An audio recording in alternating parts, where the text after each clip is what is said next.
sudah menyampaikan istilahnya izin menyampaikan kebenaran firman Tuhan di tempat ini. Ya memang baru Jumat siang sekitar jam 12 kemarin, tapi saya selalu katakan siap karena di dalam Tuhan nggak ada kata siap. Ya walaupun ngebut sedikit, tapi ya puji Tuhan dapat juga gitu. Ya. Hari ini saya memberikan judul dengan judul Unrebrandable. Apa artinya Pak? Itu asing bagi kami. Iya. Kenapa? Kalau kita ngomong branding, saudara pasti dahsyat. Branding. Beli tas yang branding, mahal harganya tapi gengsi. Ya. Beli apa lagi? Beli ikat pinggang. Ya kalau saya sampai di mungkin biasa-biasa aja. Beli baju yang branding. Semuanya branding. Dan itu menjadi satu penghargaan, satu penghormatan, sesuatu yang ingin dicapai oleh setiap orang. Branding. Tetapi kenapa judulnya Unrebrandable? Enggak bisa di branding lagi. Ya, tidak bisa di branding. Gagal brandingnya. Karena apa? Stempel surga tidak tergoyahkan oleh sistem. Kita ini sudah distempel dengan stempel surga. Amin. Amin aja ya, amin. Kenapa? Pada saat Tuhan Yesus mati di kayu salib, dia mengatakan tetelestai. Itu ada 3 hal yang memang luar biasa. Secara bisnis, kalau ada utang piutang, kalau ada tanggungan, kalau ada segala sesuatu lunas dibayar. Itu kalau bisnis. Kalau di dalam hukum, itu keputusan sudah final. Tidak ada keputusan lain. Keputusan sudah inkrah. Tidak ada keputusan lain. Dan itu tidak bisa dituntut lagi. Final. Dalam peperangan, arti kata tetelestai, itu adalah satu kemenangan yang kilang gemilang. Musuh sudah ditaklukkan dan habis, tidak ada perlawanan sama sekali. Oleh karena itu, kalau kita sudah distempel dengan kerajaan surga sedemikian rupa, untuk apa kita harus ikut-ikutan kembali kepada dunia? Branding kita adalah branding surga yang tertinggi. Kalau kita mau rebranding, memang perusahaan-perusahaan banyak yang melakukan rebranding.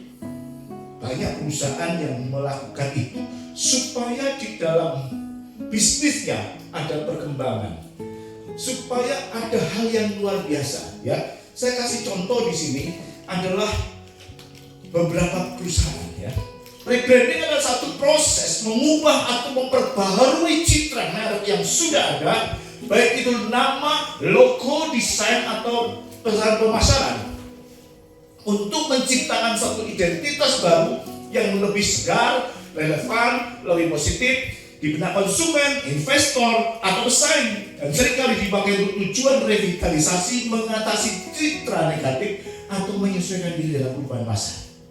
Kita lihat beberapa logo, saya tidak promosi, tapi hanya sebagai contoh. Dari tahun 1971 ada logo Starbucks Coffee and Tea. Berubah tahun 1987, berubah menjadi 92, dan sekarang logonya seperti yang paling sama kemana sudah, yang paling kiri. Gojek dulu logonya adalah ada sepeda motornya. Sekarang Gojek itu hanya lingkaran seperti tombol on off. Ini namanya rebranding. Jadi jelas dulu kita sepakat dulu rebranding seperti ini, supaya saudara bisa memahami nanti ke depannya kayak apa kita ngomong rebranding. Stempel atau sudah menjadi catnya, dia mencoba untuk memperbaiki citra. Manusia seringkali ingin memperbaiki citra dirinya, ingin kelihatan luar biasa, ingin kelihatan mewah, beli merek yang branding. Tetapi seringkali hanya penampilan luar yang di branding, yang penampilan dalam harus lihat. Kalau saya mengatakan brandingnya gagal, itu karena sudah distempel kita adalah brandingnya kerajaan surga dengan kata tetelestai tadi. Jadi kalau kita mencoba untuk pengakuan masyarakat sosial dengan mengikuti alur dunia, karena ingin posisi di masyarakat, di perusahaan, dimanapun kita lingkungan sosial ditempatkan, kita mengikuti alur mereka, maka kita bisa menjadi di branding ulang, dirubah.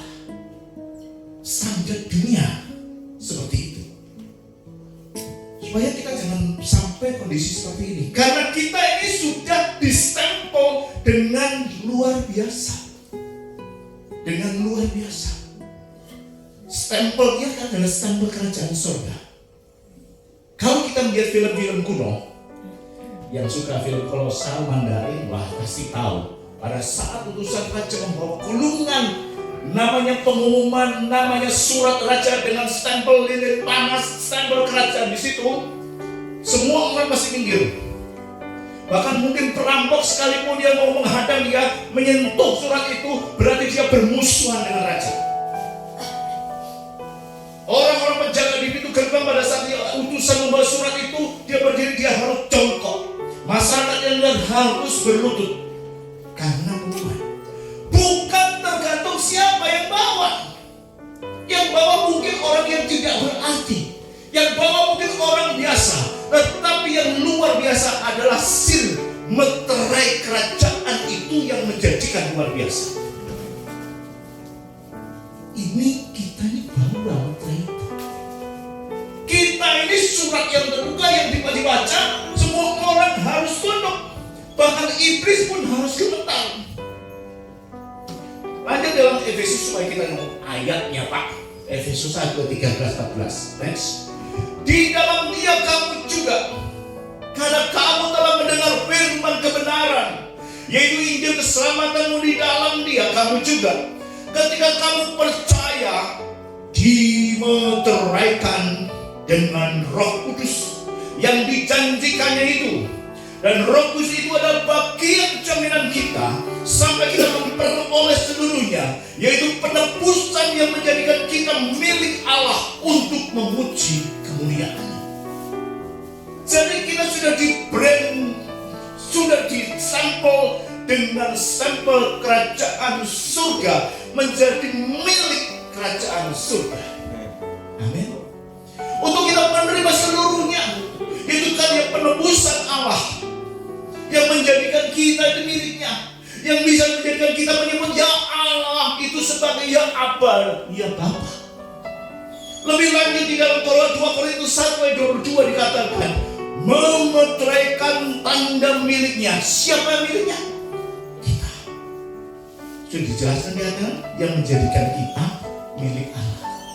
Jadi kalau 2 Korintus dikatakan memeteraikan tanda miliknya, siapa yang menjadi miliknya? Pasti kita. Atas kita, kan? Dan yang memberikan Roh Kudus di dalam hati kita sebagai tanda jaminan dari semua yang telah disediakan untuk kita. Jadi kalau Bapak Ibu Saudara sampai di sini harus dapat dimengerti terlebih dahulu bahwa di dalam kehidupan kita itu sudah ada cap kerajaan, sudah ada cap kerajaan, dan cap itu seharusnya itu menjadi bagian dalam kehidupan kita. Surat hidup itu harus menjadi bagian kehidupan kita. Bapak Ibu Saudara, memang ada beberapa cap yang kita akan bukakan terlebih dahulu. Di dunia ini ada 2 sampel, 2 cap manusia, ya, status kepemilikan mereka. Next. Yang pertama adalah stempel oleh sistem dunia.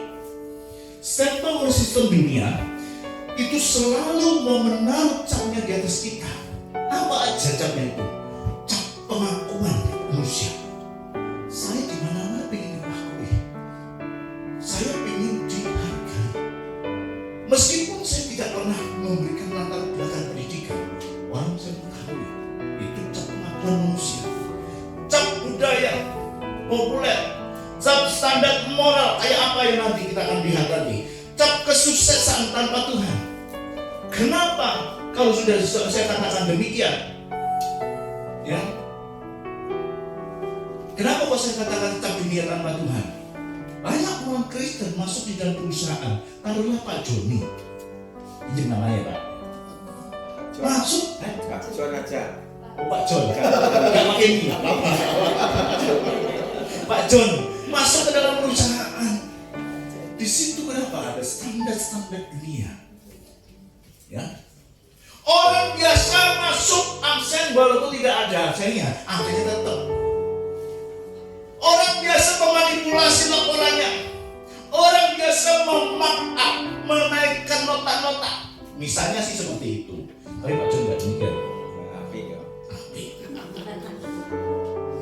Itu, jangan. Bahaya. Itu terjadi. Awalnya, waduh kok begini ya. Oh, dijauhkan akhirannya. Tetapi lama-lama lingkungan sosial itu membentuk seperti itu. Akhirnya, cobalah sedikit. Kok manis? Ya, gak kerja. Istilahnya markup harganya 1.000 menjadi 1.500. Lalu banyak 500 ting. Gitu kan? Akhirnya menjadi standar yang bergeser.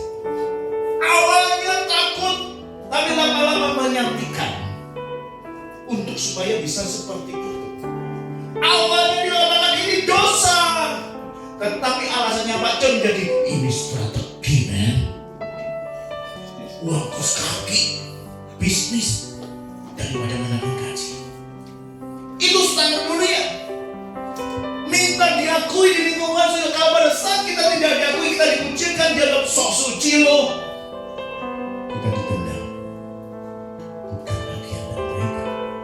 Seberapa banyak kita bisa melakukan.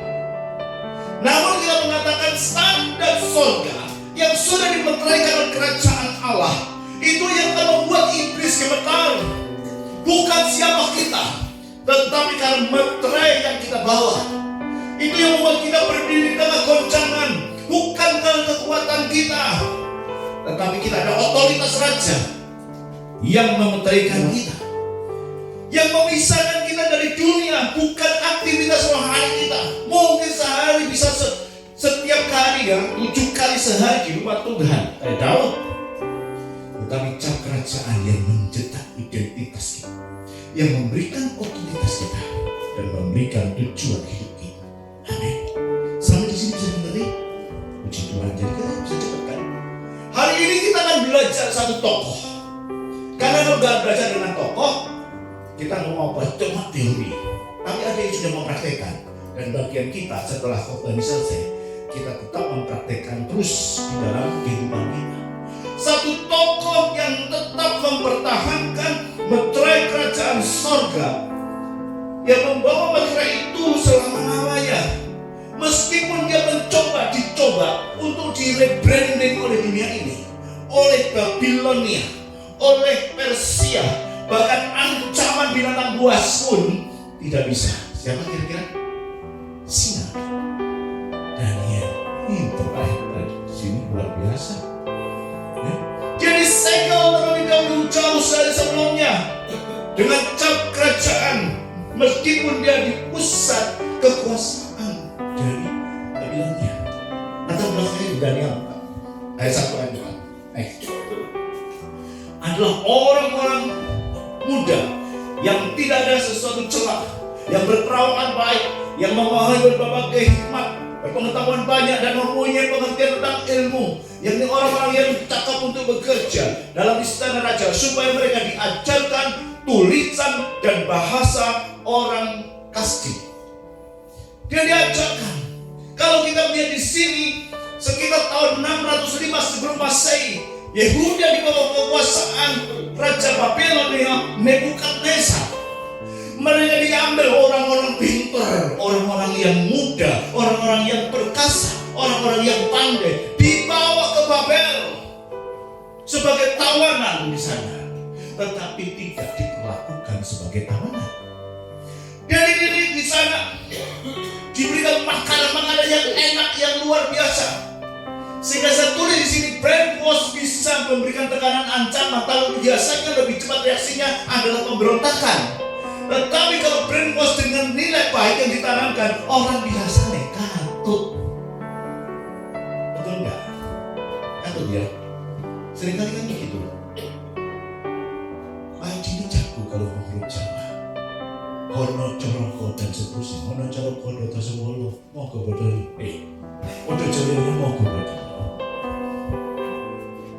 Ada 20 karakter. Tapi setiap karakter saat dipangku sama. Kalau kita ditindas, kita semakin menyebar. Tetapi pada saat kita diperlakukan dengan enak, dinabobokan, kita katut tanpa seperti kata yang hangat-hangat direbus.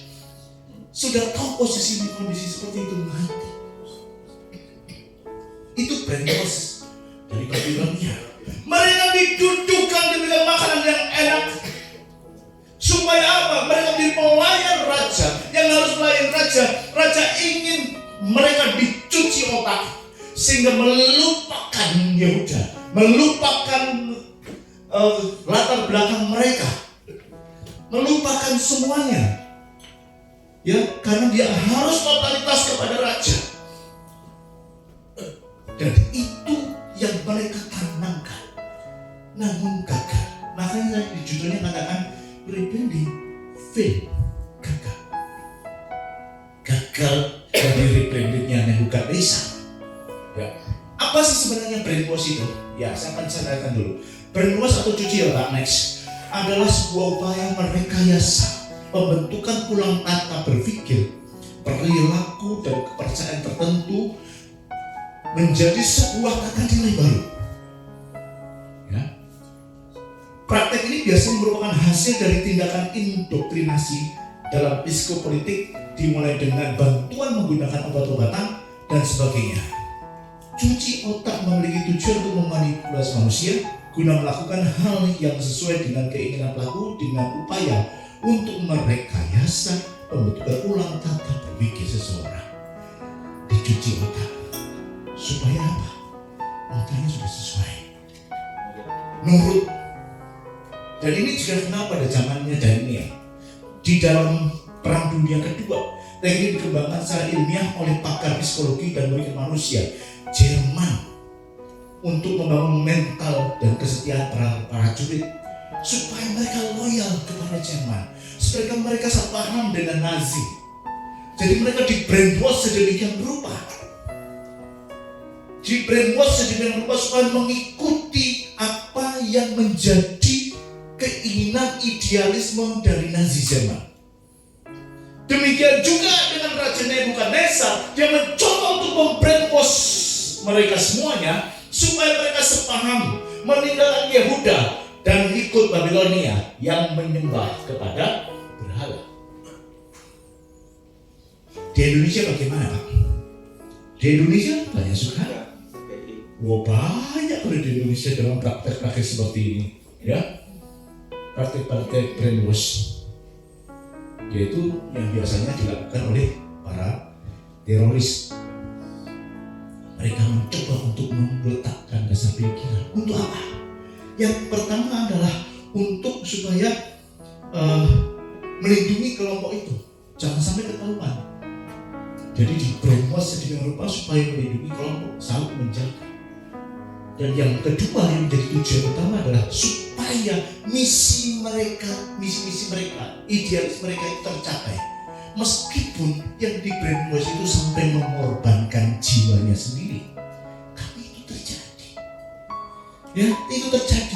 Terorisme adalah tindakan teror dengan kekerasan atau ancaman untuk mendapatkan power atau kekuasaan dalam bentuk intimidasi guna mencari tujuan idealisme yang mereka yakini. Tetapi semuanya itu tidak harus dengan latar belakang agama. Tidak harus dengan latar belakang agama. Meskipun latar belakang agama seringkali menjadi bagian di situ. Tetapi bisa dari sisi politik, suku bangsa, paham, komunitas tertentu. Yang kalau disebut Pak Edi tadi, itu adalah komunitas. Jadi brainwash dengan terorisme. Ini ngomong terorisme. Itu sama kondisinya. Daniel itu bukan hidup di dalam lingkungan rohani yang sehat. Dan yang ditempatkan di Babilonia bukan di lingkungan rohani. Dia di pusat kehidupan kekuasaan Raja Babel yang kemudian lanjut dengan kekuasaan Persia.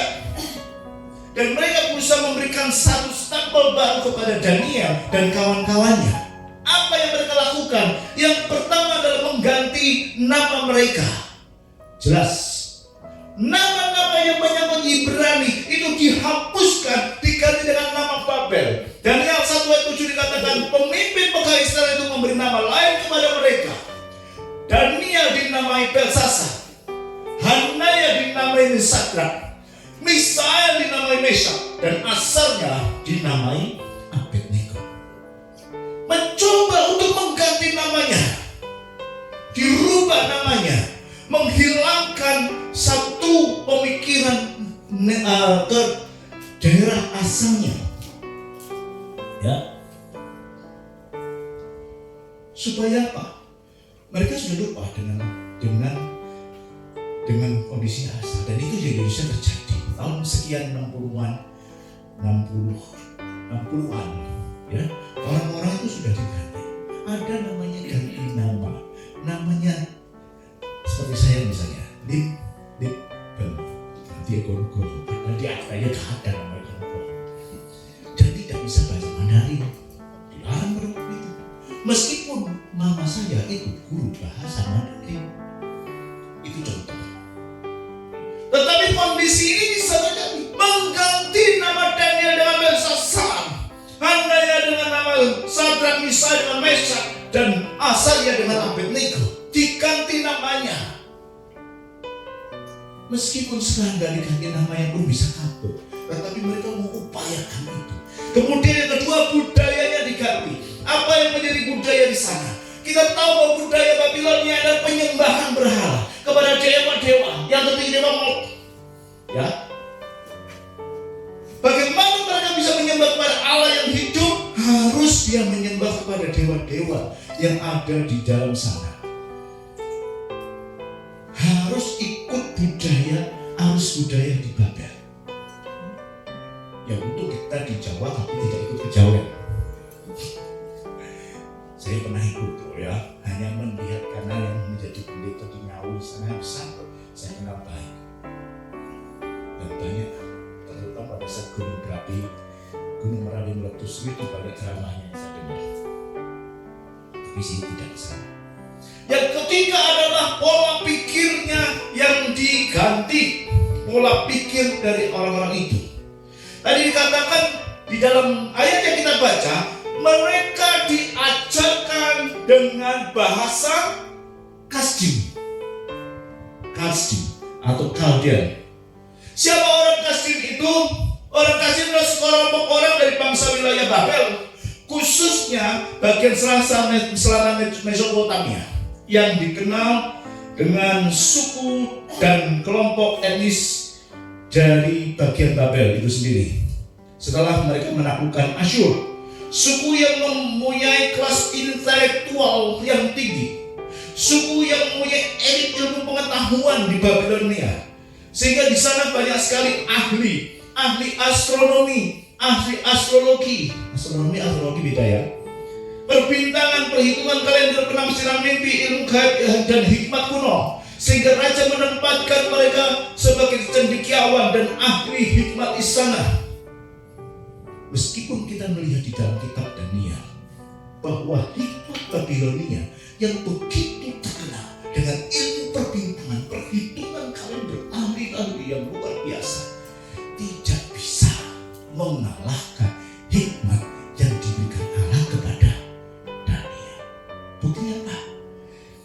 Saat Raja Nebukadnezar bermimpi, dia ngomong, udah, kamu ceritakan mimpi saya dan artinya sekalian.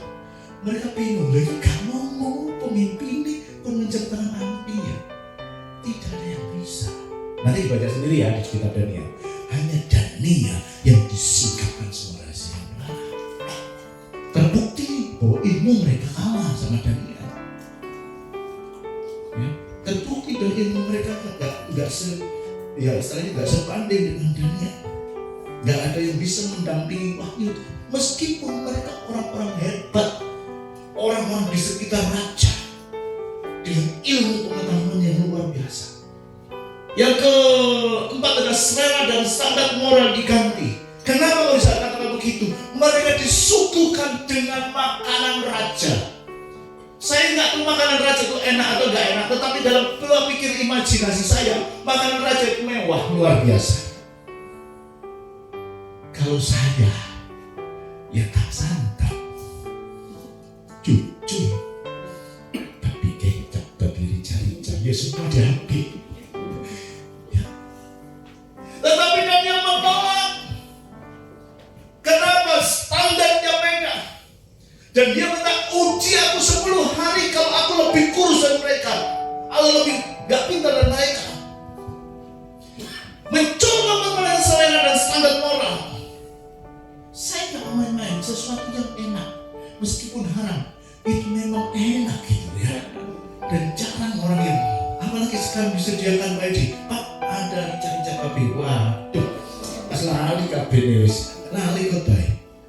Ya, mereka itu di-brainwash sedemikian rupa dengan gaya hidup, dengan disiplin etiket yang diarahkan untuk bisa nyaman di wilayah Babel. Sama, seringkali kita didudukan seperti itu. Dan standar Babel ini itu juga dipakai di dunia ini. Bukan membunuh orang beriman, tetapi mendesain ulang identitas mereka, membrainwash mereka, merebranding diri mereka. Itu dilakukan. Ya, di brainwash, dicuci dengan enak-enak, dengan hujat-hujat. Jadi kalau kita melihat di sini apa yang sudah saya katakan tadi, itu kesimpulannya apa? Ya, brainwash Kristen di Indonesia saat ini itu ya next tidak harus menghakimi siapapun, tetapi memahami bahwa proses yang halus dan strategis yang bisa membuat iman kita luntur. Jadi kalau kita melihat brainwash cara Babel, itu adalah asimilasi budaya dan pendidikan dan identitas. Asimilasi budaya itu tadi dikatakan mengubah identitas mereka. Gak usah yang identitas. Ya, nama Ibrani diganti ya dengan nama Babel. Pendidikan orang Kastil, ilmu filsafat, cara berpikir, worldview mereka dirubah, dan kebiasaan hidup mereka, gaya hidup, makanan yang disiplin dengan etiket, semua diarahkan untuk mereka beradaptasi dan merasa nyaman sebagai warga Babel. Nyaman. Di Wono, kita kan seringkali kalau di Jepang mati. Nah sekarang bagaimana? Itu cara Babel, dari kesimpulan dari Babel. Di Indonesia bagaimana? Paralelnya di Indonesia bagaimana? Karena brainwash iman itu tidak terjadi di gereja, tapi di budaya. Sehingga Pak John tadi sudah enak, untungnya sapunya tebal, sudah lupa dengan nilai-nilai kekristenan. Next, itulah paralelnya brainwash, cuci otak, branding di Indonesia. Itu sangat berbahaya. Tetapi bukan salah mereka. Salah kalau kita kekristenan tanpa melakukan worldview yang jelas. Dan itu terjadi. Contohnya adalah di dalam pendidikan sekuler tanpa worldview. Gak ada worldview-nya. Wawasan dunia yang luas. Kenapa? Dasarnya adalah yang diletakkan adalah natural. Ya, apa namanya? Semacam ikut logika manusia. Di dalam sekolah, di dalam universitas, di lingkungan akademik, logika naturalis itu menjadi hal yang utama dan mereka menolak spiritualitas. Pak, ada Pak spiritualitasnya Pak di akademik, di sekolah-sekolah apalagi SD dan seterusnya. Iya, tetapi didasarkan kepada titik-titik tertentu yang absolut diakui sebagai kebenarannya, sehingga orang mau mati pun demi itu. Dan itu diajarkan. Kenapa? Saya mengalami dari kecil, saya dididik dengan cara-cara Babel. Tidak boleh harus dengan menggunakan itu. Sekarang masih mending bisa minta soal di gereja dan bisa minta nilai. Dulu nggak bisa. Jadi belajar ya harus benar, dengan benar. Di situ diajarkan untuk kita bisa memahami ilmu yang absolut sudah diletakkan. Menurut Montessori itu 18 tahun ke bawah itu adalah lahan yang subur untuk meletakkan semuanya itu. Jika kita tidak mempunyai pandangan kekristenan yang kuat, maka pelan-pelan akan terjadi iman kita tidak rasional dan saya menjadi babak satu-satunya itu kebenaran. Itu adalah casting style dengan merubah pola pikir. Yang kedua adalah dengan konsumerisme dan materialisme. Ini masuk sebagai gaya hidup melalui media bisnis, industri, ya. Maknanya apa? Orang seringkali membuat standar hidup itu adalah kekayaan, adalah uang. Orang lebih dihargai. Saya sayangkan juga, bahkan di dalam kekristenan pun terjadi seperti itu. Orang memberikan hampers Natal, milih gak kebacut ta, milih sing sugi-sugi bisa. Aku ngomong, kenapa? Sorry ya, ada beberapa orang yang ngomong ke saya, Pak, itu kan orang kaya, kenapa orang kaya itu yang dikasih sama ini, Pak? Kenapa kok gak orang-orang yang membutuhkan? Saya kemarin Natal ke panti jompo dan panti asuhan anak-anak seperti itu. Saya ingin memberikan edukasi yang benar tanpa harus melawan. Ya, itu yang harus kita lakukan.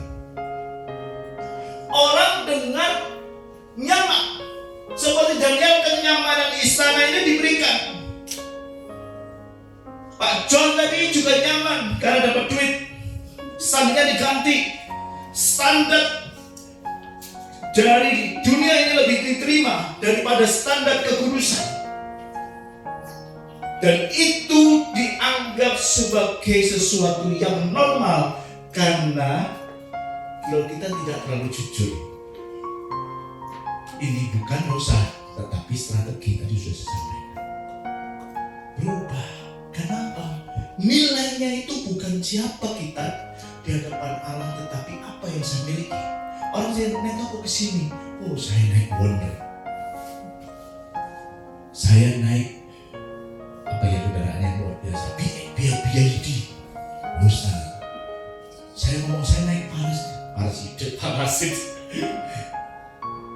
Ya saya pernah naik Hyundai itu yang apa? Ya sama bosnya, pemilik saya. Standarnya yang berubah. Ketiga adalah media entertainment dan influencer. Kenapa mau saya katakan begitu? Ya, karena di sini kita bisa melihat bahwasanya orang dikuasai oleh itu menjadi bagian yang dalam kehidupan sehari-hari. Instagram, ya, TikTok, streaming semua membentuk standar tersendiri. Standar kecantikan, cara bicara, cara memandang hubungan, toleransi terhadap dosa. Ya, itu di sana. Itu adalah custom di dunia modern, yaitu algoritma dari HP. Kita memakai untuk kemuliaan Tuhan, tetapi kalau itu sudah menjadi standar, beda. Pak, bagaimana bisa menjadi standar, Pak? Nah ya, wong lagi gula-gula, tanya lihat TikTok jadi terhibur, berjam-jam gak kerosok. Lagi bingung, Pak, tanya kepada influencer. Loh, ada nggak? Ada. Influencer yang menjawab. Smartphone kita menjadi utama. Dan kebenaran yang terjadi adalah siapa yang lebih sering mencekoi pikiran kita itu menjadi benar. Kebiasaan itu seringkali menjadi benar, meskipun kebiasaan salah itu menjadi benar. Seringkali begitu loh. Biasalah menjadi kebenaran karena kebiasaan yang salah menjadi kebenaran. Standar sudah berubah, bukan firman tetapi layar laptop, layar HP. Standarnya dari situ. Orang lihat sesuatu, lihat layar. Kemudian yang ketiga adalah relativisme moral. Moralnya berubah. Kenapa? Ditekankan di situ. Nggak ada semua itu kebenaran yang absolut di dunia ini. Semuanya itu sudah tergantung sudut pandang. Sudut pandang mana? Dari segi pajak tadi, sudut pandang mana? Kalau sudut agama, ya dosa. Tapi sudut pandang kita bisnis itu strategi. Sudut pandang dari keuangan kita bisa ngirit pemasukan. Lihat sudut pandang. Bisa dimengerti nggak? Itu adalah relativisme moral. Jadi semuanya dilihat dari sudut pandangnya. Kalau firman Allah sudah bergeser, gak perlu ngomong firman Allah pasti dosa. Tetapi lihat sudut pandangnya bahwa saya lagi bokeh, maka itu kebenaran. Sudut pandangnya semua orang melakukannya, kalau saya tidak melakukannya saya ditolak di lingkungan itu. Sudut pandangnya adalah semua semua orang sudah melakukannya. Terus bagaimana? Ya sudahlah Pak, ikuti kata hati saja. Kan begitu udah jawab. Ikuti kata hati saja, padahal kata hati itu jahat. Dari hati timbul segala kejahatan. Makanya kita relativisme moral itu sudah bergeser sampai seperti itu. Karena apa? Dianggap sebagai kebenaran. Sehingga yang kelima, tekanan sosial dari orang kerja itu kalau Pak Jo mempertahankan dirinya sebagai orang Kristen yang tetap memberi standar firman, dia akan ditekan, dia akan dikucilkan, dia akan difitnah sampai akhirnya harus keluar dengan satu kesalahan yang dibuat dengan jebakan. Banyak Pak, banyak. Itu yang terjadi. Identitas baru Tuhan. Karena standarnya sudah berbeda. Yang diletakkan adalah standar kekayaan, konsumerisme, materialisme, karir, posisi yang tinggi, sehingga identitas baru muncul. Tidak berubah nama. Namanya kalau Matius tetap Matius, Yohanes tetap Yohanes, Maria tetap Maria, John Yohanes kan ya Pak John. Yohanes tetap, maaf Pak, nanti kalau di luar jangan dikumpulin aja. Tetap namanya gak berubah, tapi yang berubah adalah standarnya. Image karir itu yang utama, image kekayaan yang itu yang utama. Waktu kita digeser untuk semuanya itu. Kerja 12 jam Pak, 3 jam telah pulang untuk membelah diri Pak, ketemu sama keluarga. 3 jam kemudian Pak, saya harus scroll HP 3 jam. Tinggal 3 menit Pak, sudah ngantuk. Iya tuh ya. Iya. Kalau saya juga kadang begitu kok. Saya gak munafik. Saya kerja 12 menit sama saya gak kerja sekarang. Ini loh kita, tanpa sadar kita di-rebranding dengan dunia ini. Tanpa sadar kita adalah arus dunia ini. Ya, terus buka. Tadi saya wanita Kristen, tapi saya kasih tahu coba Pak John ya. Namanya tetap sama. Harus jaga image, jangan terlalu rohani. Yang penting prestasi, gereja belakangan kan tidak meninggalkan Tuhan. Ya, terus kita waktunya jangan terus. Oke, lanjut kepada halaman berikutnya aja. Next 2 kali ting-tong. Oke, titik-titik seorang yang kritis dapat di-rebranded oleh dunia, stempel dunia. Yang pertama, ketika iman tidak menjadi dasar keputusan moral. Iman kita sudah bergeser. Iman kita sudah beralih. Ketika kesuksesan menjadi prioritas bukan panggilan, mengenai iman yang digeser oleh keputusan moral, saya pun coba untuk mengkombinasikan. Saya lagi menyusun buku hari ini adalah mengenai kepemimpinan Musa. Setelah selesai di akhir Januari, saya mau menyoroti iman ini sebagai keputusan moral dengan dalih untuk logika. Saya jalankan dengan logika supaya apa? Kita jangan terlalu salah, supaya kita punya pandangan bukan toleransi atau bukan kompromi, tetapi seperti Daniel hidup di Babel, tidak ikut Babel. Ya, tidak langsung menentang, meskipun kalau menentang itu hukumnya hukuman gua sih. Nanti kita akan bahas. Yang ketiga adalah kebutuhan diterima, kebutuhan untuk diterima di lingkungan sosial itu mengalahkan kebenaran dari kesimpulan tadi. Pak John memilih untuk bisa kompromi. Ketika firman Tuhan berhenti membentuk pola pikir kita, nggak ada didasarkan seperti itu. Ketika teknologi lebih mendisiplin hidup kita daripada Roh Kudus. Kenapa kalau teknologi lebih mendisiplin? Karena kita tonton setiap hari. TikTok kita tonton setiap hari, YouTube kita tonton setiap hari, dan itu menjadi satu kebenaran yang kita yakini. Ketika iman hanya dipakai sebagai ritual tanpa worldview, iman dipakai hanya sebagai ritual. Padahal saya pernah menyampaikan di sini bahwa di dalam kekristenan ada ritual, tetapi kita tidak karena lebih memahami tentang hubungan relasional. bukan spiritual. Bukan ritual tapi spiritual.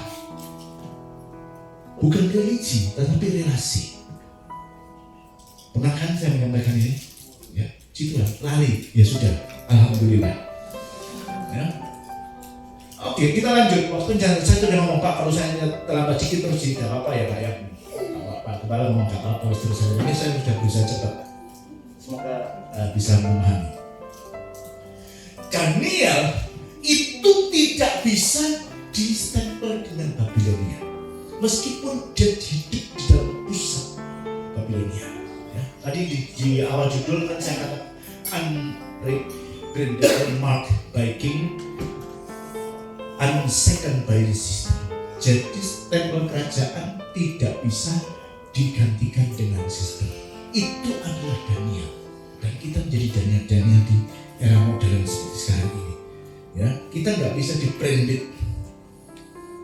Kita nggak bisa di-branded orang, ya seperti itu.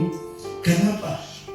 Daniel itu tidak bisa di-branding karena dia memiliki ketegasan moral. Bagaimana Pak ketegasan moral ditunjukkan? Tidak ikut makanan raja. Gak mau. Nggak bisa di-branding oleh Babilonia. Kenapa? Oh no, dia berani menolak. Seringkali kita tidak berani mengatakan tidak. Seringkali kita kompromi karena teman, takut kehilangan teman, takut kehilangan posisi. Daniel enggak. Tetapi ada lebih penting lagi, dia mempunyai komunitas rohani. Sadrak, Mesak, dan Abednego. Itu komunitas yang saling support. Ojo, pokoknya ojo Tuhan aja. Itu mereka support. Makanya kemanapun komunitas rohani menjadi bagian yang penting dalam kehidupan kita. Yang ketiga yang paling penting dan yang tidak bisa di-branding adalah karena ritme doa dan ibadah mereka itu tetap gak berubah meskipun ada larangan. Ya, nanti kita akan bahas lebih lanjut. Dan yang terakhir, kenapa Daniel tidak bisa di-branding? Itu karena dia punya kesadaran akan identitas diri. Saya bukan orang Babel, saya orang Yehuda. Saya bukan penyembah berhala, tapi saya anak Allah. Itu sadar identitas. Sadar identitas diri kita sebagai anak Allah yang harus tetap menjaga kekudusan, yang harus menjaga kebenaran firman Allah dalam kehidupan kita menjadi standar yang tidak bisa digeser. Itu tahu identitas.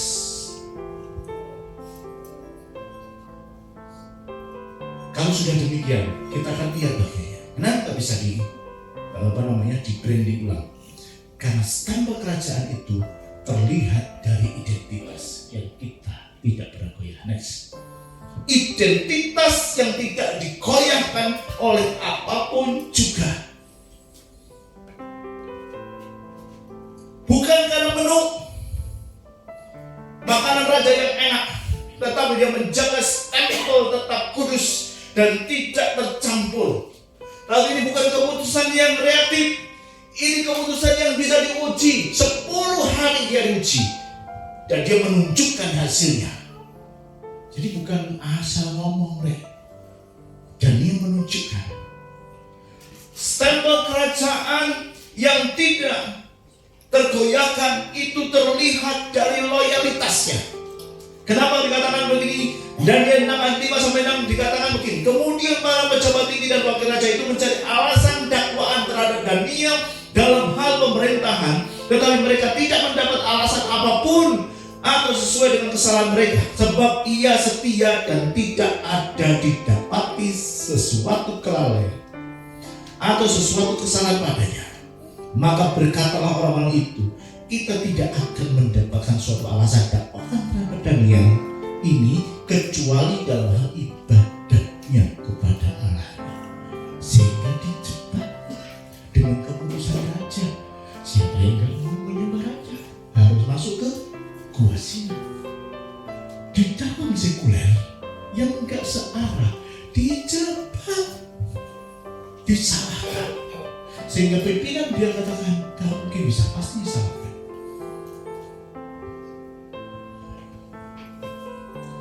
Walaupun demikian kita melihat sesuatu yang luar biasa, karena pada saat stempel kerajaan itu juga akan terlihat dari karakter Karakter dari Daniel. Next. Karakter Daniel adalah karakter kerajaan. Karakter yang konsisten, yang ditunjukkan melalui dimensi hati. Dia tidak tercemar, tidak takut menghadapi apapun juga, tetapi dia takut akan Allah. Dimensi pikiran, mind. Dia 10 kali dia lebih berhikmat dari para ahli. Di dalam Daniel 1:20 kita tadi sudah sempat, tapi nggak baca ayatnya. Dia lebih berhikmat. Di dalam pekerjaan tadi sudah baca bahwa tidak didapati satu kesalahan pun dalam pemerintahan, tidak didapati satu pun kesalahan dalam kelalaian mereka. Di dalam pekerjaan itu luar biasa. Pekerjaan Tuhan tidak boleh dikatakan dengan lalai ya. Firman Tuhan mengatakan terkutuklah orang melakukan pelayanan pekerjaan Tuhan dengan lalai. Saya kemarin berbicara ini gimana? Jadi kita harus ikuti, bekerja dengan hati, sepenuh hati, bekerja itu dengan pikiran, tetap belajar. Saya tadi lewat ke sini ada satu tulisan bela sekolah. Teruslah belajar atau janganlah berhenti belajar, karena hidup tidak pernah berhenti memberikan pelajaran. Bagus ya, nanti kita jadi masalah sih. Teruslah belajar, jangan pernah berhenti, karena hidup tidak pernah berhenti memberikan pelajaran. Dan pekerjaan kita terus belajar. Dalam penyembahan dia konsisten 3 kali sehari, sekalipun dilarang. Sehingga dari penyembahan worship ini dia harus masuk ke gua singa. Dia harus dijebloskan ke gua singa karena jebakan. Tetapi pada saat dia masuk ke gua singa, sampel kerajaan yang membawa otoritas itu terbukti. Karena Allah menutup mulut singa-singa itu, mute, nggak bisa buka. Semua tunduk, dan Allah memvalidasi Daniel di depan umum bahwa inilah anakku, inilah orang Kristen, inilah orang yang memang menurut Allah akan dibela oleh Allah. Dia validasi kepada Allah. Dan Allah konferensi testimoni menjadi proklamasi kerajaan oleh raja. Terbuktinya bagaimana? Setelah keluar dari gua singa, raja mengatakan semua orang harus sujud menyembah kepada Allahnya Daniel. Kan luar biasa. Luar biasa. Luar biasa. Ya. Daniel 6 ayat 27, saya bacakan. Bersama ini kuberikan perintah bahwa di seluruh kerajaan yang kukuasai, orang harus takut dan gentar kepada Allahnya Daniel, sebab dialah Allah yang hidup, yang kekal untuk selama-lamanya. Pemerintahannya tidak akan binasa dan kekuasaannya tidak akan berakhir. Proklamasi tanpa melihat dan yang cocok bela diri, enggak. Tetapi setiap peristiwa itu menunjukkan stempel kerajaan yang nyata, stempel kerajaan yang terbukti, stempel kerajaan yang berotoritas, stempel kerajaan yang berkarakter. Semua disingkirkan. Ini yang luar biasa. Dan yang terakhir, stempel kerajaan itu memberi kesaksian yang memuliakan raja di atas segala raja. Kita bisa buktikan gua singa, hikmat Allah itu menjadi satu kesaksian. Orang Kristen itu beda, dan selalu dicari. Kalau itu bukan Anda, dipertanyakan. Apapun keahlian kita, lebih nyaman dengan orang Kristen daripada orang dunia. Ya? Lebih nyaman dengan orang Kristen daripada orang dunia. Saya berharap ini bisa dipahami dengan baik oleh Bapak Ibu Saudara semuanya. Ya. Yang terakhir saya bersama tentang tim worship ini tentu siapkan pujian, ya, dan singer tentunya pemain musik yang akan maju untuk menyanyikan satu pujian. Saya akan memberikan penutup, saya baca aja. Ya, next, penutup. Pesan di akhir tahun ini, kita menjelang tahun 2026. Ada banyak tantangan, akan lebih banyak rintangan, akan lebih banyak jebakan, akan lebih banyak hal yang akan menekan kita, dan akan lebih banyak orang memberikan fasilitas kepada kita supaya sedikit-sedikit melunturkan iman kita. Pesan saya di dalam 2026 bagi kita semua, termasuk saya, Jangan biarkan sistem dunia menaruh capnya di atas cap kerajaan Allah, yaitu dalam diri saya dan saudara. Jaga stempel itu dengan doa yang konsisten, hati yang kudus, pikiran yang berhikmat, dan loyalitas yang total kepada kerajaan Allah. Stempel kerajaan bukan aksesoris rohani, bukan kaum salib anti salib, tetapi itu adalah identitas permanen yang mempunyai otoritas yang fungsional. Dan sadari identitas kita adalah milik raja. Pada saat kita menjadi milik raja seperti surat yang tadi saya ilustrasikan dari kerajaan, itu kita membawa mandat raja, mandat kerajaan dunia. Dunia menantang kita bukan untuk mencari kesalahan kita, tetapi untuk melihat apa kita bisa diri. Jadi tetap jaga dengan segala kewaspadaan. Amin Bapak Ibu Saudara. Amin. Mari saya coba kita bangkit berdiri. Kita